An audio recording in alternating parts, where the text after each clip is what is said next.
ஏ மல்லிப்பூ வச்சி வச்சி வாடுதே, அந்த வெள்ளி நிலா வந்து வந்து போகுதே, மச்சான் எப்ப வர போற, நீ எப்ப வர போற? இந்தா வந்துட்டேன். என்ன நீ வீட்டுல படுக்கைக்கு இடம் இல்லையா இங்க வந்து படுத்து கிடக்குறியா? உங்களை நான் எங்கெல்லாம் தேடிட்டு இருக்கேன் தெரியுமா? ஏனாத்து வீட்டுல எங்க இருந்தாலும் உன் தொந்தரவு தாங்க முடியலன்னு இங்க வந்து இந்த மரத்தடி பெஞ்சில படுத்து கிடக்கேன். அது பொறுக்கலையா உனக்கு? இங்கேயே வந்துட்டியா? என்னி அப்படியெல்லாம் என்ன விட்டுட்டு நீங்க தனியெல்லாம் வந்துட முடியாது. உங்களை எனக்கு ரொம்ப பிடிச்சிருக்கு, அதனால உங்களெல்லாம் விட்டுட்டு என்னாலலாம் இருக்க முடியாது.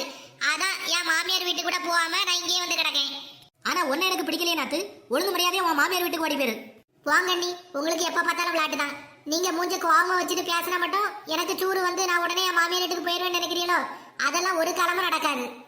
என் மாமியார் வீட்டுல இருந்து எப்ப இங்க வந்தனோ அப்பவே சூடு சுரண வெக்க மான எல்லாத்தையும் அங்கேயே கலத்தி விட்டுட்டு தான் வந்திருக்கேன். அதனால நீங்க என்ன பண்ணாலும் நான் உங்களை விட்டு போக மாட்டேன். பரிமளக்கம், என்னாச்சு இப்ப? எதுக்கு அழுதுட்டே வரைய? அதையும் கேட்க சின்ன பொண்ணு. என் புருஷன் தினமும் குடிச்சிட்டு வந்து என்னை அடிக்காரு தெரியுமா? சரிக்கா, இதெல்லாம் ஒரு பெரிய விஷயமா கூடாது, இதெல்லாம் விட்டு தள்ளுங்க. குடும்பம்னா 4 இருக்க தானே செய்யும். ஐயோ நீ வேற சின்ன பொண்ணு, அவருக்கு குடும்பமே 4 இருக்கு, இப்பதான் எனக்கு தெரியும்.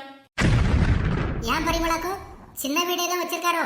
அட நீ வேறம்மா, ஒரு பெரிய காலனி எல்லாம் வச்சிருக்காரு.